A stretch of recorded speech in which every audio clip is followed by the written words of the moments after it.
You're listening to the Sex and Psychology Podcast, the sex ed you never got at school and won't get anywhere else. I am your host, Dr. Justin Lehmiller. I am a social psychologist and research fellow at the Kinsey Institute and author of the book, Tell Me What You Want, The Science of Sexual Desire and How It Can Help You Improve Your Sex Life. Erectile dysfunction is something that might sound pretty straightforward at first glance. However, when guys start to encounter erectile problems, most people, including many clinicians, misunderstand why. We often blame aging, low testosterone, or poor blood flow, but those explanations miss a bigger and more interesting story. In today's show, we're breaking down what actually has to happen for an erection to occur and be sustained, why common beliefs about ED are so often wrong, and what nocturnal erections can reveal about a man's overall health. We'll also dig into why the penis can act as an early warning system for broader health issues, especially cardiovascular problems, and why the standard just take a pill approach to ED overlooks the real underlying causes for many men.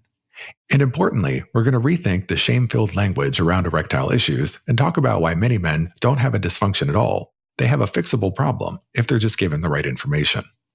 My guest is Dr. Elliot Justin, the CEO and founder of FirmTech, a sex tech company focused on keeping men fit and firm for a lifetime of lovemaking. He is an emergency medicine specialist and healthcare technology consultant who has spent 25 years practicing emergency medicine and directing ERs. This is going to be a fascinating conversation that will bust a lot of myths and set the record straight about erectile health. Stick around because we're diving in right after the break and you won't want to miss this.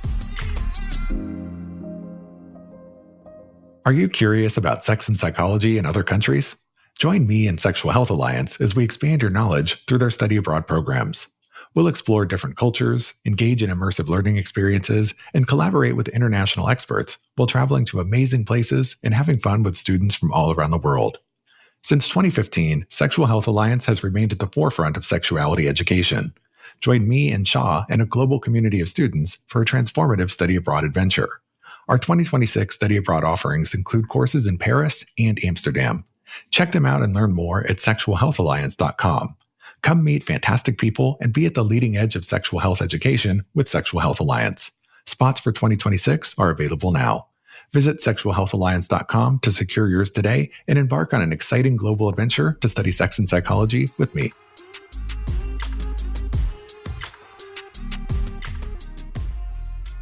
If you love the science of sex as much as I do, consider becoming a friend of the Kinsey Institute at Indiana University. The Kinsey Institute is the world's premier research organization on sex and relationships, and you can help them continue the legacy of Dr. Alfred Kinsey, whose pioneering research changed everything we think we know about sex. Visit kinseyinstitute.org to make an impact.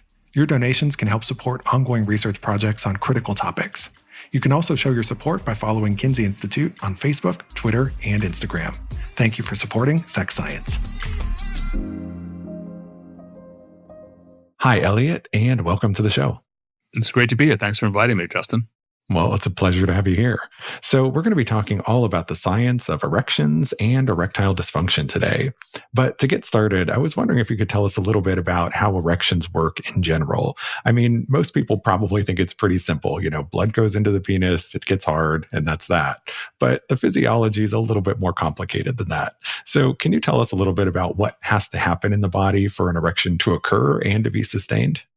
That's a great question because in general, there's nothing happening without stimulation. On a simple level, of course, you have to have good cardiovascular function, pumping blood into the penis. We need to have pipes, the arteries that come out of the heart that go into the penis need to be relatively open. They can be damaged by diseases. On the physiological component, the very overlooked other side is the other side of circulation. You have to have smooth muscles wrapped around venules, the little veins, that are going to constrict and hold the blood in the penis. Otherwise, you have venous leak. In addition to which, you have to have stimulation in general. One of the common misconceptions about, for example, PD5 medications, Viagra, Cialis, one of the common ones is that, hey, guys have this boner pill, but it doesn't work that way. Thanks for explaining that. So we know that erectile dysfunction is one of the most common sexual difficulties facing men, but people get a lot of things wrong about it. So for example, a lot of people only associate it with older men. However, the truth is that guys of any age can potentially develop ED. So what are some of the most common misconceptions you hear about erectile dysfunction, whether from patients or even from clinicians? Let's talk about the definition first. We are mislabeling many men as having ED and they don't have it. Men get really kind of get dumped on. We have ED, we have toxic masculinity, we have porn addiction, we have the death grip. If we go back in time, when you were a lad and I was dating women back in the 70s and 80s, women were still being described as being frigid, anorgasmic, hysteric, cold. And two things happened. One, feminists, especially feminist physicians, came along and said, this is demeaning to women. Women aren't going to talk about their problems. It's shaming. We're not going to use this anymore. And also, vibrators came along and solved a lot of the problems. Most men are not dysfunctional. And that's the big discovery that we've made with our data. We've documented close to 140,000 erections on almost 4,000 men. It turns out that the expectations of the academic urologists about what that data would show are wrong. So one mistake that we doctors make, I'm on the medical side, you're on the psychologist side, but one mistake the doctors make is we see the sickest people and we project from them onto the general population. So the academic urologists see men who can't attain erection or struggle to attain erection, and they project from that into the general population. They say, oh, well, then men who have problem performing have a cardiac problem, angina, heart attack, congestive heart failure, not pumping enough blood, and or in combination with narrowing of the arteries from diabetes or hypertension or atherosclerosis, and not getting enough blood in their penis. And the PD5 medications to put more blood in, that's the therapy for them, and maybe they benefit from shockwave therapy as well. Here's what the data shows. As the incidence of erectile dysfunction goes up 10% per decade after age 40, and at age 30 it's 28%, although I don't think it's really dysfunction, but we'll get that in a second. But as the incidence of erectile dysfunction goes up, the expectation of the doctors was the number of nocturnal erections will come down, the firmness of nocturnal erections will come down, and the firmness of sex erections will come down. And that's not happening. You see, we see a little bit of dwindling in the late 60s, early 70s, but not enough that these men shouldn't be able to perform sexually. So why are these men reporting more erectile dysfunction? Because if they're having adequate nocturnal erections and nocturnal erections are strong and sex erections are strong, why are they saying they have ED? It's because we've misdefined it. And we've missed the likely culprit for most men. And it's not dysfunction. It's simply as we get older, our erections fade faster. Every guy knows this. I mean, in retrospect, this is so obvious. So every erection ends with blood leaving the penis. The goal of therapy for most men, since they're getting hard, is to keep blood in the penis. And the solution is a mechanical one, which is a cock ring. And if you told me 4 years ago, Justin, that I'd be talking about cock rings as a primary form of therapy, I would have said, like most men, doctors certainly, really? I don't need that. I'm good. But it's not about good. It's about optimizing your performance the way women do with vibrators. I mean, my wife doesn't need a vibrator to climax, but she prefers it. So what's going on with men and rings? Every man can prove this to himself. Every man knows this. Every guy has experience, straight, gay, whatever. At some point, they're age 12 or 13, they hold someone's hand, they get a kiss, and they're hard for the next hour, hour and a half. Justin, when was the last time it happened to you? Off the top of my head, I don't know, but it wasn't that long ago. Okay, yeah. Well, you're a young man. Yeah. All a man has to do to prove the power of rings to improve his performance is get alone, and then either use your imagination or go to wherever guys always go somewhere. Pornhub, XNXX. I don't mean to plug any particular porn site, but get rock hard and then no stimulation, and your erection will go down about 25, 35 seconds. Get rock hard and put a ring on. Also, of course, is the best, but any ring will do. You can get one at a sex toy store. The man's gonna stay hard for almost 3 minutes with no further stimulation. But what's that saying? A ring will optimize your performance. Now, let's toss in the PD5 medication. So there are 2 papers comparing rings to 10 milligrams of tadalafil. Well, in one paper, the ring is equivalent to 10 milligrams of tadalafil, which is the most common prescribed erection pill. Why is it as effective? Because most men's problem is keeping blood in, not getting blood in. And the other paper shows significant superiority of the ring over a pill. But if a man really wants to optimize his performance, whether he has ED or doesn't have ED, you do both. So the takeaway from the research is all women use vibrators today. You want to optimize your performance, put a ring on and take a pill. So you mentioned nocturnal erections, and I want to go back and talk about that for a little bit because, any guy will be able to tell you that they've had the experience of waking up and having an erection, so-called morning wood, if you will. But why do those nighttime erections happen in the first place? And what do they tell us about a man's erectile health? Why are they important to pay attention to? Well, a couple of things. One is not enough. Justin, how old are you? 45. 45. So you should have had 4+ nocturnal erections last night. If you had 2, you probably have a cardiovascular problem. Nocturnal erections are well established to be a leading indicator of man's cardiovascular health. That's actually how I got involved in this. A urologist about 4 years ago told me that, the penis, the canary in the coal mine of cardiovascular disease, and nocturnal erections are a leading indicator. But that took me aback because in medicine, we treat associations aggressively. High blood pressure associated with stroke, but it's not predictive. My blood pressure goes from 130 to 150 systolic. It's not telling me I'm going to have a stroke, just telling me I might have a problem. We follow people with lipoproteins aggressively. Cholesterol goes up. Well, unless it's really a disaster level, like 400 plus, it's not really predicting anything. But if a man's nocturnal erections come down by 50%, that man has a close to 50% chance of having a cardiovascular event of some sort over the next 2 to 3 years. And the vast majority of men who have heart attacks and strokes report in the previous 6 months before they have a heart attack, they report not just erectile dysfunction, but a loss of morning wood. So, Justin, if you had 4 or 5 nocturnal erections and you don't know, but you actually only had 2, you still be able to perform sexually, but you probably have a cardiovascular problem. Now, why these happen, we don't know.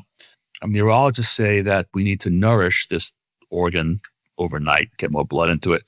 But our data shows that men who are sexually active, men who are having sex during the day 1 or 2 times, they still have nocturnal erections. So if you're having nocturnal erections, why do you need to have blood into the penis at night? So we really don't know. They're really a mystery. And I'd like to solve this mystery. But in order to have a nocturnal erection, we need to go into deep sleep, into REM sleep. And the sympathetic nervous system, the fight-flight part of our nervous system, the one that interferes with our confidence in bed too, shuts off. And we just have unresisted, if you will, parasympathetic nervous system, and we get an erection. But why the sympathetic system turns off and the other one turns on, and then what happens after some period of time, usually 25, 30 minutes, it goes away. We don't know. And, utilizing our technology, there's going to be a sleep study done. The professor's going to put EEGs on people, monitor nocturnal erections, try to find out what's going on in the brain. Where's this happening? Where's this coming from? But the takeaway for men should be, 1, morning wood is not enough. Just the way I follow especially men over the age of 45 or 50, you're still a young man, Justin, but especially if you're over the age of 45 or 50, or younger men who are not in good physical condition, you should want to follow your nocturnal data. How many am I having? How long do they last? How firm are they? Just the way you follow electrocardiogram, yield proteins, and other objective parameters of your health. Yeah. So in terms of why we get nocturnal erections, all we can do is make a best educated guess. And, the most common theory that I hear out there is that, well, maybe there is some adaptive purpose to it because maybe it's oxygenating the tissues there by having more blood flow, and maybe that's helping to maintain it. And maybe that's ultimately good for your sexual health and function. But we don't know exactly whether that's true or not, or what's going on there, or actually even what's going on in the brain when we have these nocturnal erections. We know sometimes, for example, that they go along with having sexual dreams, but they don't necessarily have to do that. And we know that sometimes people orgasm in their sleep too. I think sort of that intersection of sexuality and sleep is one of those understudied areas that we do well to learn more about. Definitely. And a couple of points I want to make. One is women have them too. Mm-hmm. So, no one studied this. This is Masters and Johnson, and they were waking up women every hour while they're sleeping, and looking grossly at the gland, clitoris, and the color of mucosal tissue, and saying, okay, there's arousal going on. We're working on a monitor, a tested monitor that women could wear overnight to measure their clitoral health, and we hope to bring that out next year in order to open up this area, for research. But a couple of things that we have observed with the data is men who are low T tend to have weaker nocturnal erections, smaller in number and weaker in duration and firmness, if you will. And then when we maximize their T, the problem goes away. So we probably are, not just helping their sexual performance, but probably helping some other natural function that's deteriorating. And then their PD-5 medications. So utilizing technology, you can say, well, do I really even need this pill? Because if a man's having 4 or 5 nocturnal erections per night, the PD-5 medication, Viagra, Cialis, is treating something probably up in his head. But if a man has poor nocturnal erections, they can actually right dose the PD-5 medication in order to improve them. I'll pick on myself. I'm 72 years old. I don't technically have erectile dysfunction. I do have fading erections of aging. I have a good number of nocturnal erections, and I take 5 milligrams of tadalafil a day. Why? One, because there's research showing that it's softly protective for heart attack and stroke in older men. But also, I get about an extra, if I take 5 milligrams of tadalafil, I also get about an extra 10 to 12 minutes of nocturnal erection time. Well, it can't be bad for me. It's got to be good for me. It takes my nocturnal erection time to what yours is. Suddenly I'm getting the same amount of time, duration, and nocturnal erections, total duration, as a man in the 40s, which is probably good. No reason to assume it's bad, and probably good for me.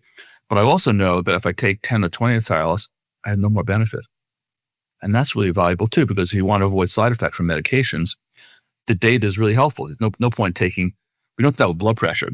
One thing is, just to switch the subject for a moment, one thing that's really shocking to me, being relatively new to this field of andrology, urology, just entered like 3 or 4 years ago, is we're passing out pills and therapies, PD5s and testosterone being 2 big examples, without any data.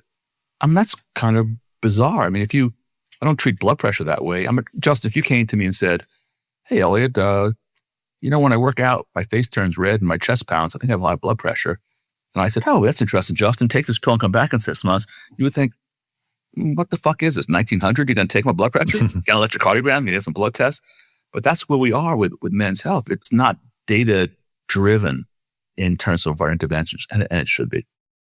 Yeah, that's so true that a lot of men will go to a doctor and say, they're having some erectile problems. And in a lot of cases, the doctor isn't going to do any testing whatsoever. They're just going to take your word for it and write you a prescription for a pill. And, maybe that pill will help, but it has me wondering, are we overusing the pills to some extent? And are pills really a one-size-fits-all solution for all cases of erectile dysfunction? Because that's kind of how they're being used.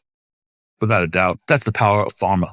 If you go back, like the original Pfizer application for sildenafil Viagra back in the 90s, as I recall, there are about 7 papers. 2 of them showed no more benefit than placebo. Well, placebo effect is powerful, but it's real. If you go into my bathroom right now, I'm taking some supplements that I think are just really treating me up here, but I take them anyway. So 2 of the papers showed no more effect than placebo. 1 showed a lot of benefit, 70% benefit, but that was in men who had post prostate surgery, which is not like most men. In addition to which, it was showing benefit using the IIEF, which is a subjective questionnaire. And it's subjective. It's not objective. These are just people saying, hey, my sex life is better. It's not people actually showing I'm harder, I'm lasting longer, I'm having more erections. And the other 4 or 5 papers didn't show any more benefit than 35 or 40%. So the pills work, but they're only marginally more effective than placebo. Dr. Mohit Khera, he's the head of andrology at Baylor and a world-renowned urologist. And he recently said in a podcast, Viagra is Vicodin. And we doctors do a disservice just by prescribing Viagra without looking deeper. So why do you say that? Because even though most men are not dysfunctional, 10 to 50% of men are dysfunctional. They have a cardiovascular reason or metabolic problem that's causing their erectile issues or a medication. I wouldn't call it a side effect. Let's call it an effect. We doctors stupidly prescribe antidepressants, anti-anxiety medications, anti-blood pressure pills that impact people's sexuality without warning them about it. So when he said Viagra is Vicodin, he meant, especially if you're an older guy, you really should look deeper before you just start taking pills. It could be masking a problem. It could be delaying the diagnosis of that problem. Because I don't think you're getting at too, Justin, I think, is that we're all on the road from erectile fitness to erectile dysfunction. All men and women, we're all on the road. We all would like to ideally stop going down that road or make a U-turn or at least slow down going down that road. But we don't have any data. We don't drive cars without data. We don't speed around without checking our gas or go on a trip without filling the tank. We have data. So no wonder breakdowns and crashes occur when it comes to sexual health for men and for women because we're no dashboard. My goal is to deliver that dashboard to people. Everyone fantasizes about hacking their sexual health and enjoying a long life of lovemaking, but you can't hack it unless you can track it.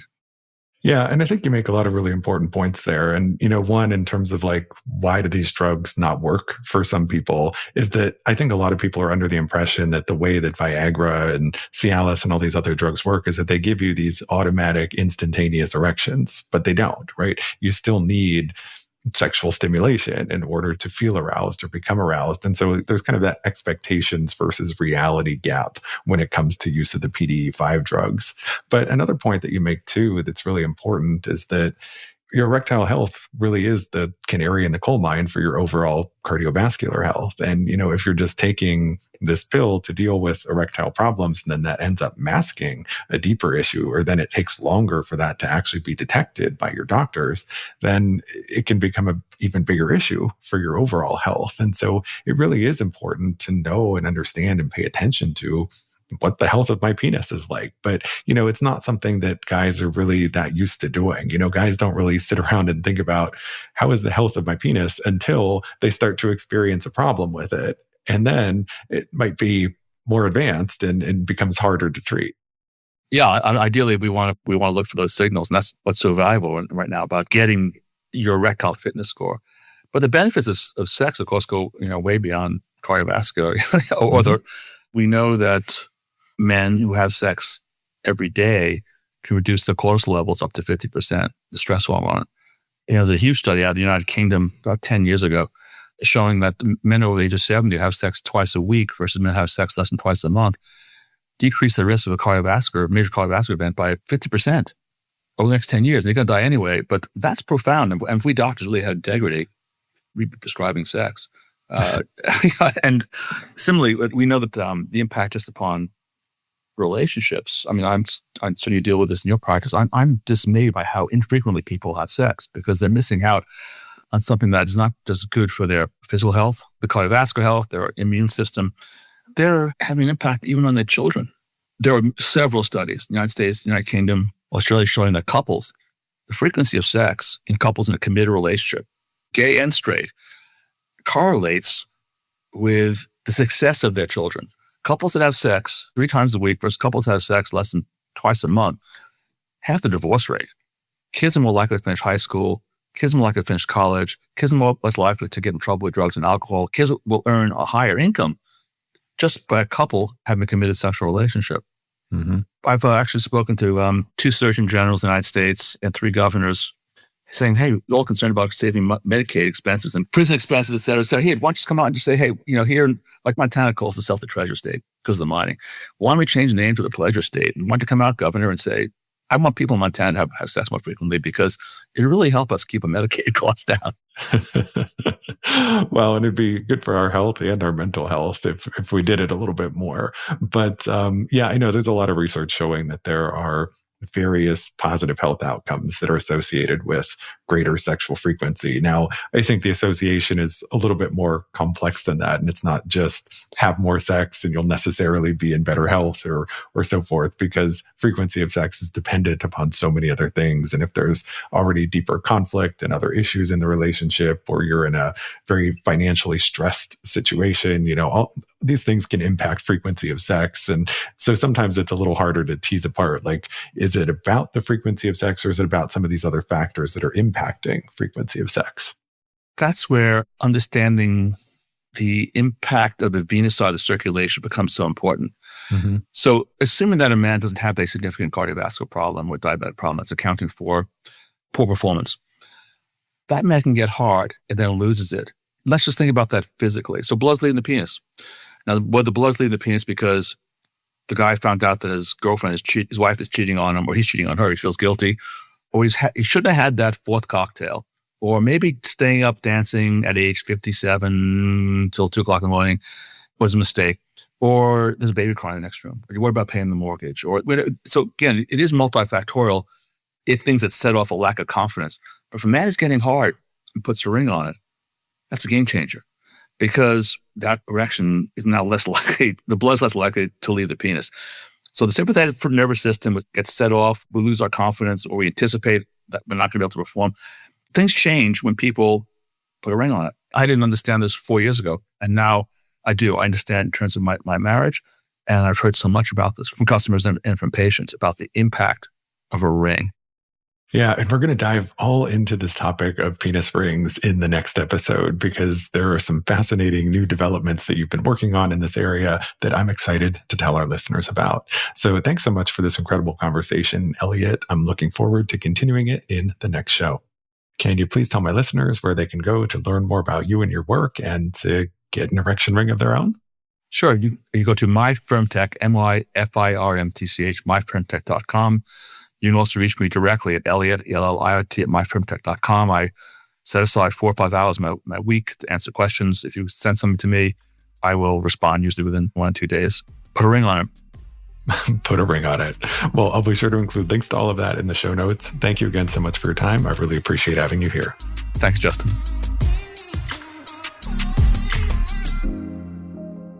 Thank you for listening. To keep up with new episodes of this podcast, visit my website, Sex and Psychology, at sexandpsychology.com, or subscribe on your favorite platform, where I hope you'll take a moment to rate and review the show.